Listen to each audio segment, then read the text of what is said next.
Muchas gracias. La mayoría de las cosas que voy a hablar ya se han dicho en el día de hoy. Espero que mi contribución sea ponerlas todas juntas y dar un marco de referencia para discutir ellas, pero casi todo ha sido dicho hoy, o sea que no va a haber nada nuevo, pero espero que poniéndolas en un contexto conjunto funcione bien. Me han dicho que tengo media hora, aquí pone 20, pero voy a ver cómo funciona. Entonces voy a hablar de los ahorros para la jubilación en los tiempos del COVID. Básicamente lo que hacemos en la OCDE es aprender de los problemas a los que se enfrentan los países, aprender de las soluciones que implementan los países y extraer de todo lo que aprendemos lo que pensamos que es bueno, por qué funciona, por qué no funciona, y luego comunicárselo al resto de los países. La OCDE es un marco para conjuntar experiencias y aprender todos juntos.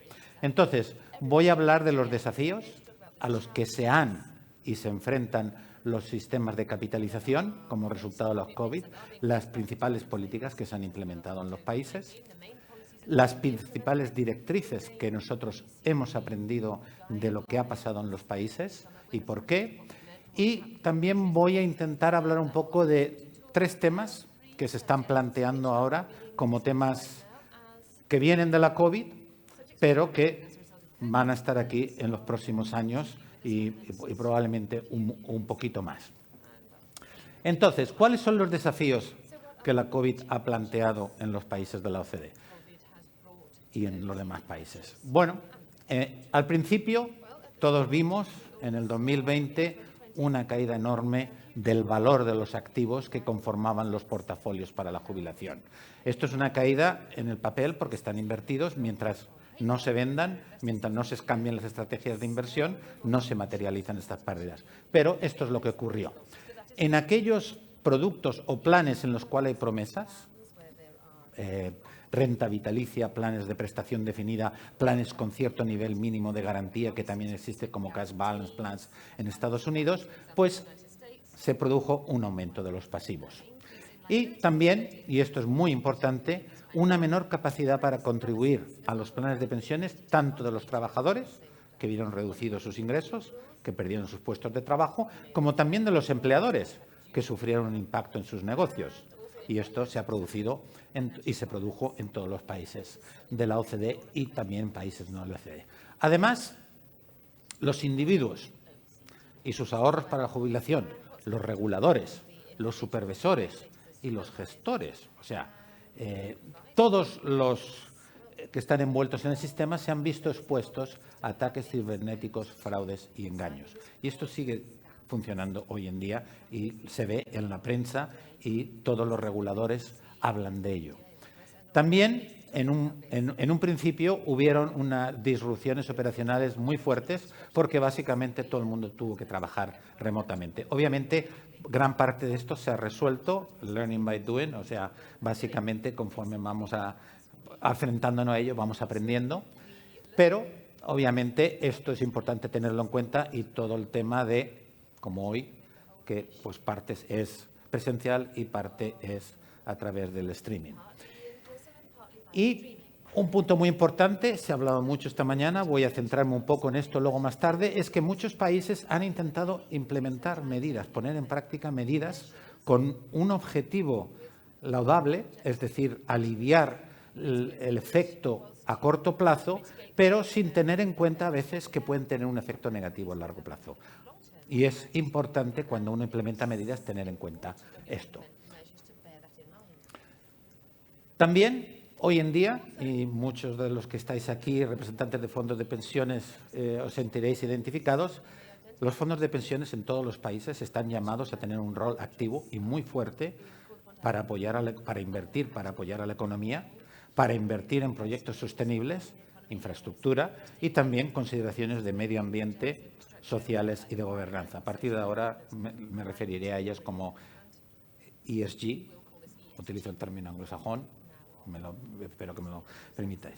Entonces, aquí tenemos todos los puntos de los que he hablado, las recomendaciones de la OCDE, en paréntesis lo que han hecho los países, básicamente caída del valor de los activos.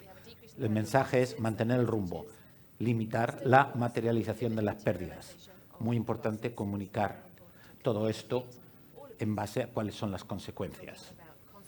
Aumento de los pasivos, asegurar la solvencia del negocio de los proveedores, aumentando los periodos de recuperación. Pero también es muy importante que una vez estas situaciones excepcionales hayan desaparecido, se quiten estas flexibilidades, porque en la crisis económica del 2008-2009, luego la europea del 2011-2012, no se quitaron. Y es importante quitarlas. Menor capacidad para ahorrar. De nuevo, el mensaje es el mismo, mantener el rumbo, continuar contribuyendo. Hablaré un poquito de esto. Básicamente, lo que han hecho muchísimos países es subsidiar las contribuciones, subsidiar los salarios. Los famosos ERTE en España, o no sé si exactamente, pero en Inglaterra se llama Furlough Unemployment Programs y en Estados Unidos le llaman programas de empleo especiales. Y en Estados Unidos lo que hicieron directamente es dar un cheque, pero eso lo han puesto en práctica la mayoría de los países de la OCDE. Las disrupciones operacionales, ya he hablado de ellas, los ataques cibernéticos, hablaré un poco. El tema de la reducción de ahorros, que lleva también a la reducción de los intereses compuestos debido a todas esas políticas de alivio a corto plazo, pero que pueden tener un efecto negativo a largo plazo. Y el mensaje de la OCDE, lo voy a repetir varias veces y se ha hablado hoy aquí, es que el acceso a los ahorros previsionales debe ser una medida de último recurso, siempre basada en circunstancias excepcionales e individuales de penuria, y hay que centrarle en definirlas. Y finalmente hay una llamada para que los activos previsionales se utilicen para apoyar a la recuperación, como he dicho, inversiones sostenibles. El mensaje es, por supuesto, siempre y cuando existan medidas de salvaguarda de que se hagan en el mejor interés de los miembros y siempre que existan los vehículos de inversión adecuados. Un fondo de pensión no puede invertir en ESG si no tiene los vehículos para invertir en ESG, sobre todo los medios y pequeños. Los grandes, obviamente, tienen sus grandes equipos de inversión y pueden hacerlo, pero en muchísimos países no existen. Me voy a centrar en algunos de estos puntos que he dicho, sobre todo en la menor capacidad para contribuir, porque lo que ha pasado en muchísimos países, y el mensaje de la OCDE, es que se han subsidiado los salarios y las contribuciones. Entonces, claro, estos programas que he dicho han permitido que la gente siga con salarios, aunque no han tenido puestos de trabajo, que las contribuciones sean a sus cuentas individuales de capitalización, a sus cuentas colectivas de capitalización o en el sistema público de reparto, hayan seguido entrando. Y esto se ha producido en la mayoría de los países de la OCDE. Se ha subsidiado los salarios y se han subsidiado las contribuciones. Lo de los gestores y miembros de fraudes, a esto ha habido un aumento enorme de los ataques, email, redes sociales, incluso llamadas telefónicas para acceder a su información. Los reguladores y los supervisores están muy preocupados con todo esto. Los fondos de pensiones también han sufrido esto y se han establecido medidas en muchos países y, sobre todo, estas medidas se centran en un aspecto muy sencillo, pero también muy complicado, que es proporcionar información, comunicar, divulgar el tipo de fraudes, el tipo de engaños en las páginas web y aconsejar a los consejos de administración. El regulador le ha dicho a los consejos de administración en muchos países de la OCDE de enviar información clara y regularmente a los miembros de los fondos, ya que muchos de los fraudes y engaños se centran en aprovecharse de esto, de que la gente no sabe lo que es. Te llaman y te dice usted.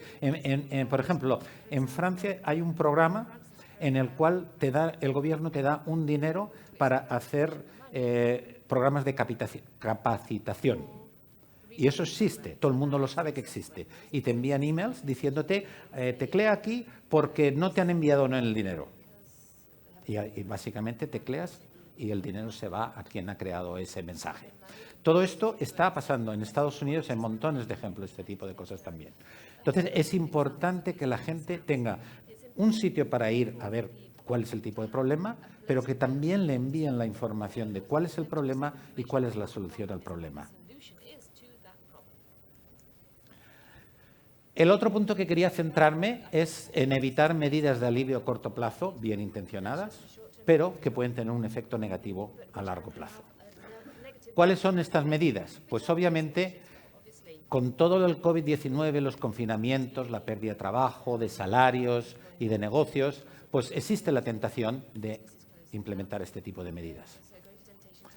Pero algunas de ellas, no todas, pueden tener efectos a largo plazo negativos y hay que mirarlo, hay que evaluarlo. Medidas como lo que se llaman vacaciones contributivas, es decir, eximir de contribución tanto a los individuos como a los empleadores, se han puesto en muchos países. 2 meses, 1 año, unos porcentajes menores, todo esto ha ocurrido en muchísimos países de la OCDE, pero tienen un efecto negativo a largo plazo y hay que reconocerlo. También el acceso anticipado, aunque sea parcial, a los ahorros, van a tener un efecto a largo plazo. Y a la hora de hacerlo hay que justificarlo. O sea, no hay medidas buenas ni malas per se, hay medidas con implicaciones. Y a la hora de evaluarlas hay que evaluar las implicaciones a corto plazo, que en este caso son positivas, y las implicaciones a largo plazo, que pueden ser negativas. Y a la hora de evaluar cualquier política hay que evaluarlo en ese contexto. ¿Cuáles son las implicaciones a corto y a largo? No hay buenas ni malas, hay implicaciones. Y mientras uno sea consciente de ellas, adelante, pero sé consciente y dilo claro y ponlo sobre la mesa. Y, bueno, esto es lo que acabo de decir. ¿Cuáles son el problema? Pues bueno, las vacaciones contributivas, nosotros hemos hecho números, obviamente estos números son genéricos, es para un individuo típico, con un salario típico, tal, pero básicamente te dan una sensación de qué es lo que está pasando. Pues las vacaciones contributivas, 1 año sin contribuir, volviendo a niveles anteriores, hay gente que dice, no, pero después se puede contribuir más. Esto es lo que se llama inconsistencia política. Después hay otras razones por las cuales no contribuir más. Siempre hay razones por las cuales no contribuir más. Lleva a una reducción en 2 o 3 puntos porcentuales en los ahorros para la jubilación. Si hay un acceso prematuro, puesto el caso del 10%, obviamente está basado en lo que pasó en Chile, pero básicamente, y si es en porcentaje, pues tiene un impacto mayor a aquellos que tienen mayores activos acumulados, es decir, los que están más cerca de la jubilación, y obviamente el impacto va entre un 2 y un 9%. Hay otros cálculos que van entre 3 y 10, pero básicamente el impacto es importante, porque si yo tengo 10 puntos porcentuales menos de ahorros para la jubilación, pues mi jubilación no va a ser tan alta. Y si ya partimos de problemas de que la jubilación no llega a los niveles que uno espera, pues tenemos mayores problemas. Además, cuando uno tiene un acceso anticipado, hay otros efectos negativos a considerar a la hora de evaluar este tipo de políticas. Uno, liquidez. Los fondos de pensiones tienen liquidez, tienen un problema de liquidez, porque ellos tienen unos planes de inversión a largo plazo. Por consiguiente, tienen que vender. Y nos vamos al primer caso. Están vendiendo cuando el valor de los activos ha caído. Están materializando las pérdidas. Pero segundo, los fondos de pensiones invierten a largo plazo. Tienen una estrategia de largo plazo. Si todo esto les hace romper, deshacer esas inversiones a largo plazo, pues se está perdiendo el motivo, la razón para que existen estas inversiones y también el cálculo de la rentabilidad de estas inversiones está basado en 30 o 40 años en lo que dure la inversión. No tienen en cuenta estos efectos dramáticos. ¿Qué decimos en la OCDE? Que los países tienen otros mecanismos para lidiar, que es lo que he dicho al principio, y se ha implementado en muchos países. Obviamente hay ciertos países, y hay representantes de estos países aquí, que pueden no tener estos mecanismos, pueden no tener estos recursos suficientes. El mensaje de la OCDE es buscar alternativas para que no pongan en peligro la suficiencia. Si al final no las hay, pues básicamente es poner sobre la mesa, mira, esta es la única medida que tenemos, pero la suficiencia de las pensiones va a sufrir. Luego también, a la hora de permitir el acceso, y la presentación de la representante de las Amafores de México lo ha dicho bien clarito y me ha encantado porque este es un mensaje esencial, es evitar medidas que permitan el acceso anticipado de forma generalizada, como se ha hecho en ciertos países. O sea, en ciertos países se ha permitido retirar tus ahorros para los previsionales sin tener necesidad para ello. O sea, no ha habido una condicionalidad. y, como he dicho, pues lleva toda la materialización de todos los problemas. Entonces, lo que decimos la OCDE es que sí, hay casos excepcionales. También decimos, lo que he dicho, el acceso como medida de último recurso basada en estas circunstancias excepcionales. Y, como he dicho, y el caso de México lo dice, hay países que cuando llegó la COVID, esto ya estaba en su sistema regulatorio, en su legislación. Y, por consiguiente, tuvieron acceso, no hubo que hacer ningún cambio legislativo en un momento de necesidad y, en cierto sentido, de que la gente pues está asustada, sino que ya estaba ahí. Y es lo que, desde el punto de vista de la OCDE, hay que hacer. O sea, pongámoslo en la legislación, tiene que estar ahí, porque hay ciertos casos excepcionales en que sí que merecen esto.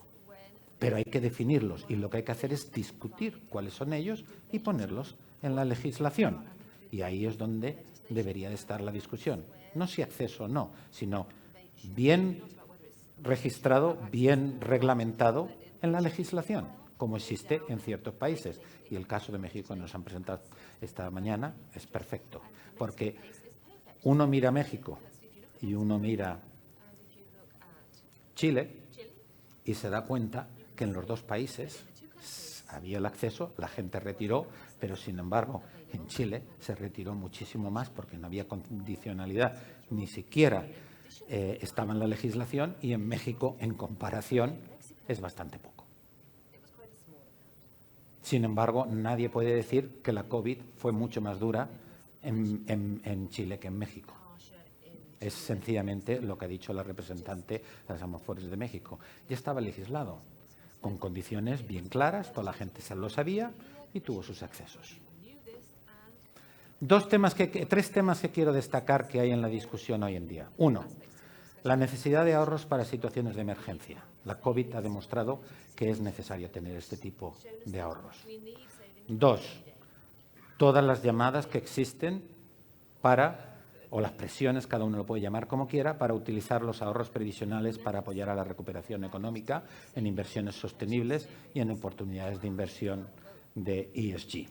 Y tercero, y esto quiero hablar un poco, y aquí pone que me quedan 2 minutos o que me he pasado. No, me quedan 2 minutos. En realidad me quedan 12 según el programa, pero sé que vamos muy retrasados. El impacto que la COVID ha tenido o puede tener, y esto es muy importante, ha tenido y puede tener corto plazo, largo plazo, en la mortalidad, en las tasas de mortalidad y en la esperanza de vida.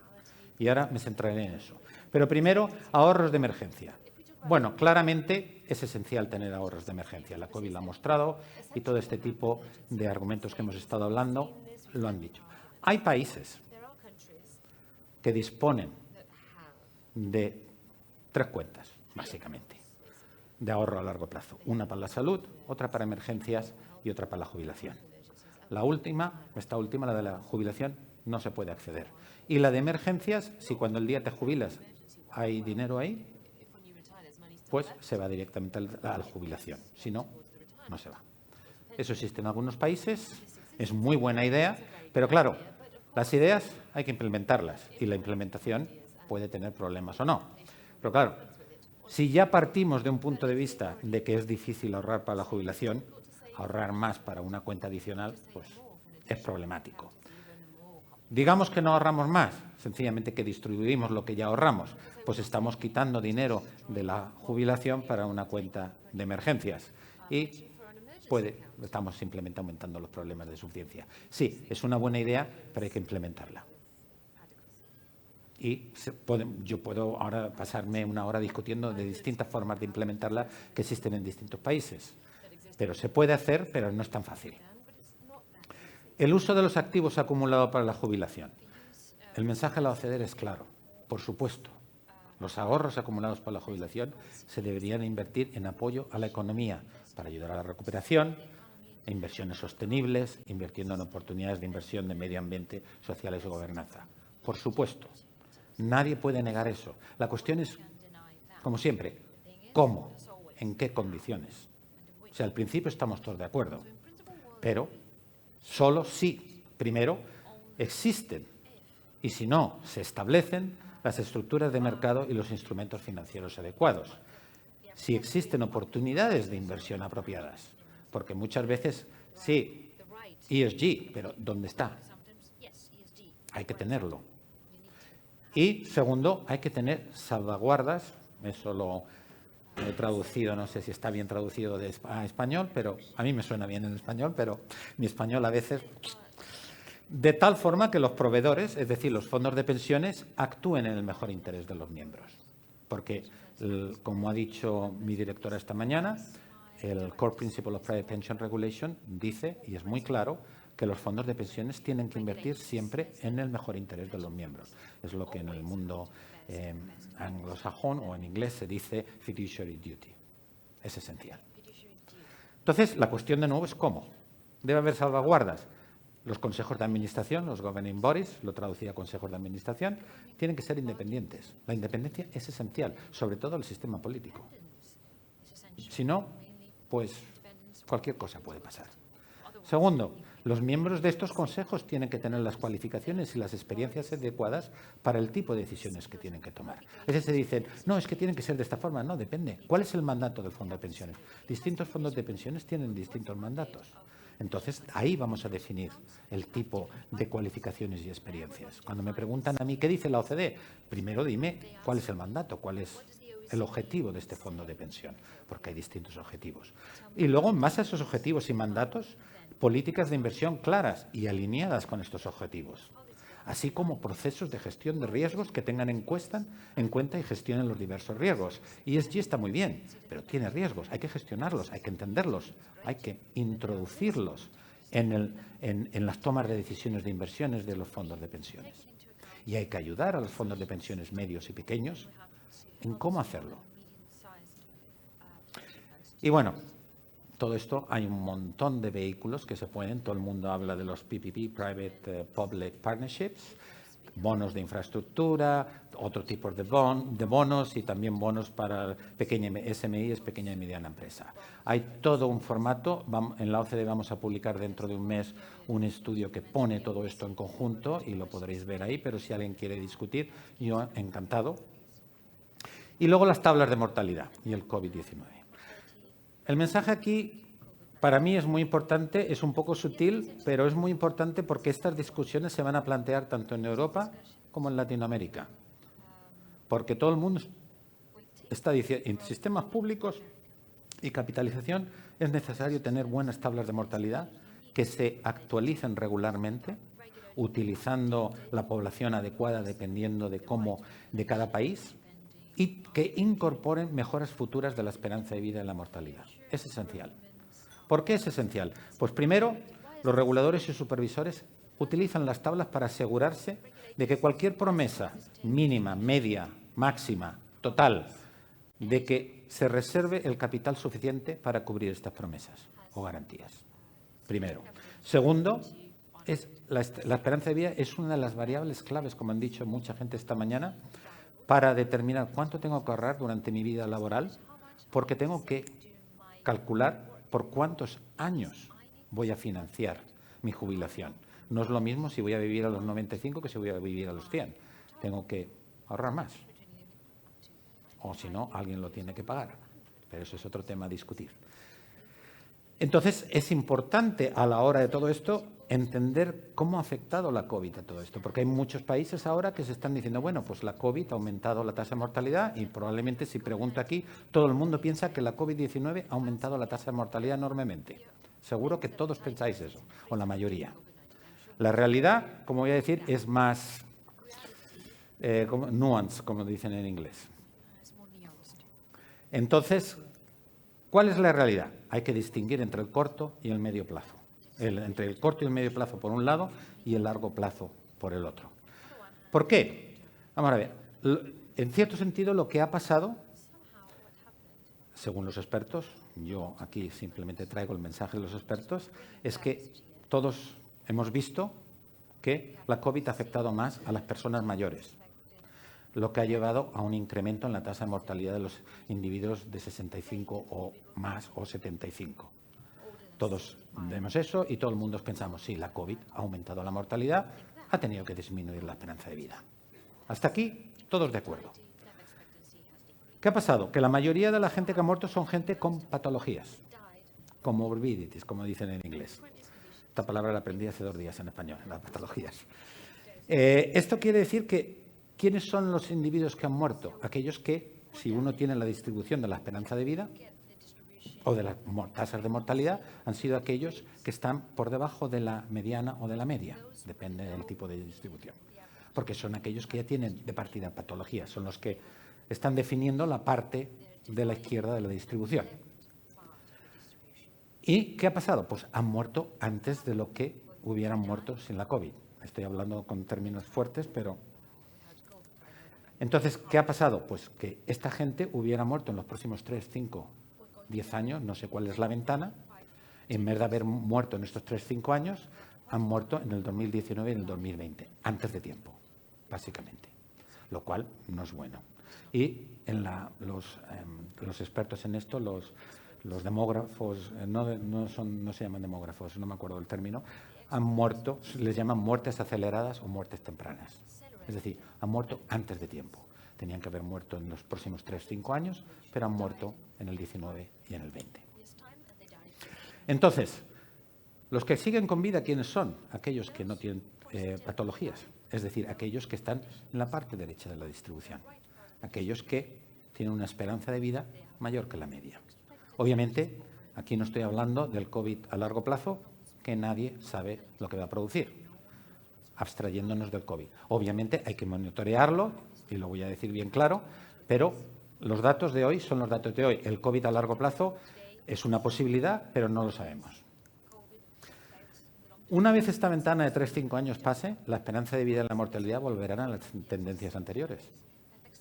O sea, los que se tenían que morir en 3-5 años se han muerto antes, pasan los 3-5 años donde vamos a tener, los que quedan son los que tienen una esperanza de vida mayor que la media, y después van a quedar los que iban a quedar cuando hacíamos proyecciones y cálculos antes de la COVID-19. Este es el largo plazo con respecto al corto y al medio plazo. ¿Cómo lo podemos ver? Pues aquí está un gráfico. Esto es la tasa de mortalidad con los años. La tendencia original era esta. ¿Qué ha pasado con el COVID? Pues en el 19 estamos en la tendencia, en el 20 tenemos un aumento enorme de la mortalidad. Esto es lo que ha producido todos los estudios, y hace 3 semanas salió un estudio enorme, maravilloso, de Oxford, que salió en la empresa. La mortalidad ha caído, ha aumentado, la esperanza de vida ha caído. Pero nadie dijo en el 2020, no a largo plazo. Porque a largo plazo, en el 2021, también será mucho más alta que la tendencia. En el 2022, ahora explicaré por qué está por debajo, pero luego volvemos. En el 2022 puede estar debajo por problemas de selección, es decir, los que quedan son aquellos con una esperanza de vida mayor que la media. La trayectoria después, obviamente, puede ser 2022, 2023, depende de cómo vaya evolucionando la COVID.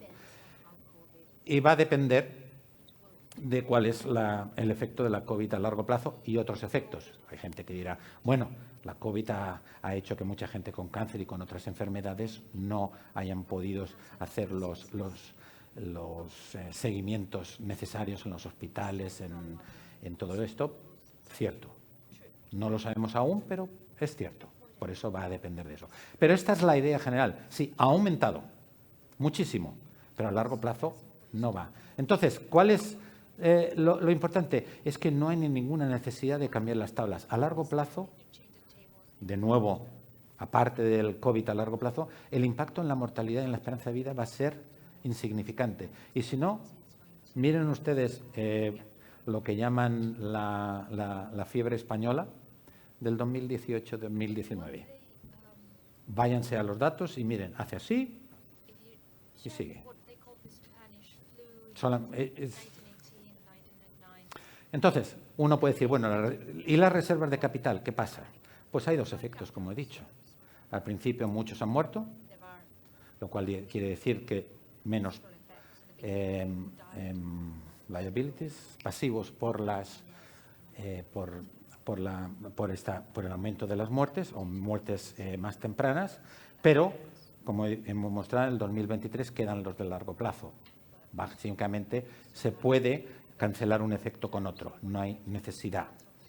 Y hay que ir monitoreando cómo va a evolucionar la mortalidad y la esperanza de vida, sobre todo en base a la COVID-19 a largo plazo. Y para resumir, ¿qué hemos aprendido?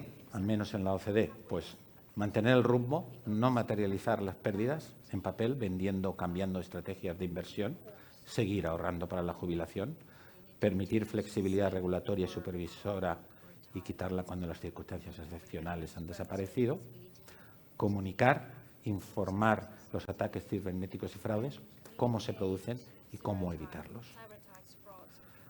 Las redes de protección social a la vejez son importantísimas, importantísimas. Esto no quiere decir que hay que darle 4.000 euros a todo el mundo, sencillamente hay que protegerles.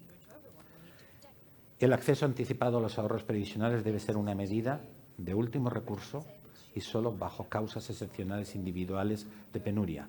Hay que definirlas y hay que legislarlas. Y de nuevo repito, el caso de ejemplo de México es muy significativo. Asegurarse que existen salvaguardas y los vehículos de inversión necesarios para que los fondos previsionales se puedan invertir en apoyar a la economía y al ESG. Y finalmente, el impacto a largo plazo de la COVID-19 en la esperanza de vida y la mortalidad será insignificante. No hay necesidad de cambiar las tablas de mortalidad. Pero para mí este es un mensaje muy importante porque todo lo que estamos oyendo por ahí de la OCDE es que la mortalidad ha aumentado, la esperanza de vida ha caído, hay que cambiar esto. No, a largo plazo no, excepto si la COVID a largo plazo nos da sorpresas. Muchas gracias.